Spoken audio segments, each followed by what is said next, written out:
Your customers are leaving and you don't know why. Or worse, you think you know why, but you keep making changes and it's actually not having an impact. You know, I've been building software now for 25 years, helping my clients retain their customers. It is the number one thing. When they come in, there's two moves. We fix the pricing strategy and we work on retention. Why? You cannot outgrow a bad product. You'll get to a point where you hit what's called the churn ceiling, and it takes more customers every month to replenish to just even go sideways. So if you're there, here's what you need to understand. If you're dealing with this problem, these are the 5 things to consider to fix it so that you can get back to growth mode. Number 1 is they oversold the fit. You know, I get the call because I coach a ton of software entrepreneurs in the real estate space, and oftentimes at the low end of their product, they're selling a business opportunity. They're selling a bit of a dream, right? Where they're like, hey, you can get into real estate. Here's the tool to help you. Come on in. The problem is the fit of the customer is wrong. The other challenge is when you might have the right customer, but your sales team is overselling your product, meaning that they're just saying, hey, what are your challenges? What are your needs? And then they're like, yeah, we need it to do this. We need to integrate with that. And we need it to have this workflow. And the salesperson's like, amazing. That's what we do. This is great. Sign the contract. Let's get you onboarded. No problem. And then your customer success team, your onboarding team, they're freaking out because they're getting 20, 30% churn or cancellation because of your crazy salespeople. Overselling the fit is the reason why you will not be able to break through the churn ceiling. And it takes courage because it takes you to slow down to say, you know what? Those marketing funnels, they're not getting the right people. Or that partnership, they send us a bunch of duds. 50, 60% of the people cancel or churn. Or you know what? We got to stop saying, who's saying this? Let's audit the sales calls. Let's fix the language so that we don't oversell the fit. Fix that and that will begin the upward momentum. Number 2 is the product quality sucks. And this one's funny because I have founders all the time. I was like, how's the product? I always ask, like, how does your product? Do you use your product? They're like, it's great. Everybody tells us it's awesome. Like literally the best product in our space. And then I call some customers and I said, hey, do you use the product? What do you think? I literally, the other day, I was at a guy's company and I was talking about his software and he was, this is the most innovative thing. Nobody else is using it, etc. I went to another company and I said, hey, do you know about their business? Like, yeah. I go, do you use their product? Yeah, we use their product. What do you think? Man, I get what they're saying, but it's buggy. It's not easy to use. My customers don't like it. I just got back from the car dealership and they migrated their whole platform from one company to another. And this guy, it was so bad. The product quality of the new software is so bad that his own team refused to come to work. You got to understand this. When your team says, we won't work in this environment because you're paying me for these kind of results, I can't hit those results if you force me to use this software. So they started using the old one and they refused to go back to because they were running in parallel while they were deploying the software. And they said, look, we're just going to keep logging in this because I know how to do my job here. This is the problem. So oftentimes there's a few things that I tell people to monitor. Look at the amount of error rates, okay? So there's different software you can install to figure out how many bugs, not the ones that are reported, but the ones that your software reports itself. There's actually an application error rate that kicks off on your production server, wherever, and you can have software to collect these errors that your customers are experiencing because the product wouldn't error unless somebody clicks something.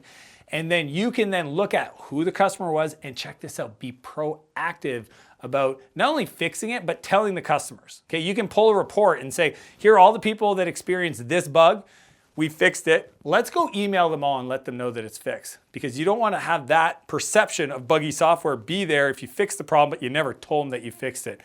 Product quality is a major area for you to evaluate, to monitor, to improve, to make sure you keep your customers. Number 4 is you price yourself out of the market. You're too expensive. And maybe back in the day you could do that because you were the only cat in town.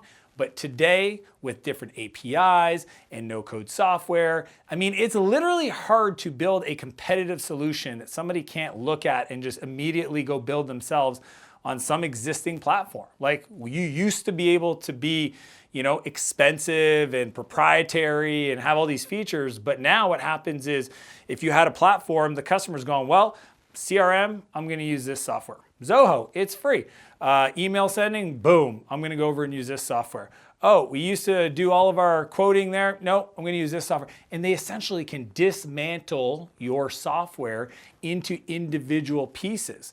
And when you do that, that product can be a lot cheaper because you think, well, this is a big company and they should pay us a lot of money and we're doing three-year contracts and it's tens of thousands of dollars. Well, companies are starting to look at their subscription billing and they're like, you know what? It's death by 1,000 subscription SaaS products. Like, I think it's time that we start figuring out, is there a cheaper option? And they'll start doing that. So if you haven't done a pricing analysis of what the market, the competitive set, what literally your customers assigned to do instead of buying your software, then you might be overpriced, and that's why customers are leaving. Number 5 is you're missing a customer retention strategy. This, for me, this is gold. Like, people are like, oh, I have a churn problem. Perfect, go here. And there is your customer cancellation survey. Every customer that's left in the last 90 days, I'm hoping that you've asked them to tell you why. And if you haven't collected that information, pull at least the customer list and call them, talk to them, find out, why did you leave? What did we miss? Apologize. Literally, the calls, when anytime this happens in my conversation is, first off, I want to apologize. I clearly let you down. We missed the mark. Maybe we oversold the product. Maybe we didn't deliver on our promise. My fault. I'm the CEO. I'm sorry. But what would be really valuable, if you would please honor me with your time, is to let me know where we missed the mark. How could we have better met your needs? What was missing for you to stick around? That information, invaluable. Why? Because if you understand why people leave, then you can figure out within your product experience how to fix the holes. Better yet, create a customer health index, okay? What's called a CHI, customer health index, some kind of equation that's based on your best customer's average usage, and say, if a customer does this, this, and this, it means they're green. If they do these, and these, but they miss this, maybe they're yellow. If they haven't logged into your product in the last 25 days, guess what? They're red. 60 days, dark red, right? And maybe they use it every day with their whole freaking team. They're purple. They're referenceable customers. And there's color codes. And what's great about it is if you have a team or anybody, literally, you can dole this out to your engineering team, to your support team, even your finance team. I don't care. Social media person, get on the phone. Let's talk to these customers because they're the one that allow us to come to work every day. And just say, hey, I noticed you haven't logged into the product in 25 days. I'm just curious. What's going on? You might find out the person that bought your software took another job. Well, here's what I know is you're only about 60 days away from somebody realizing they're paying for something that they're not using and they're going to cancel your product.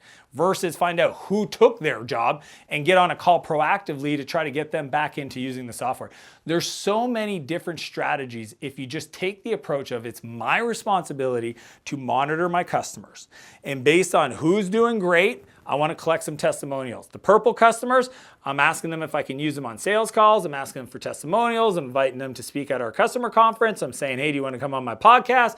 I'm saying, can we do a case study? I'm using the purple customers. They're royal, okay? And the ones that are yellow and red, I'm trying to figure out what are they missing? What's going on? And how do I move them back up into being green? If you have a culture of helping your customers navigate their way into active customers on your product, you won't lose them. And if you keep most of the customers, then every incremental new customer hits the bottom line in profit. Software is cool because on average, 87% gross margin. Winning. If you have those kind of margins, you add a new customer, boom, profit. You want to make more money? Get your whole team on board and keeping them. Build a retention strategy. So those are the 5 strategies to retain your customers. Be sure to monitor and reach out and talk to them and get the product quality. All that stuff matters. But here's the big idea is you actually need to care. See, it's too easy with software to kind of hide behind your desk because there's no in-person relationship. If somebody's coming into your dealership or to your retail store or to your office, you would see them as a person. And right now, a lot of your team, maybe yourself, you're looking at them as email addresses or accounts or customer IDs. And I really want to encourage you to change it into a person's face, to their name, to reach out to them, to find out what's going on in their life. Did you have a kid? Are you training for an Ironman? What are you doing?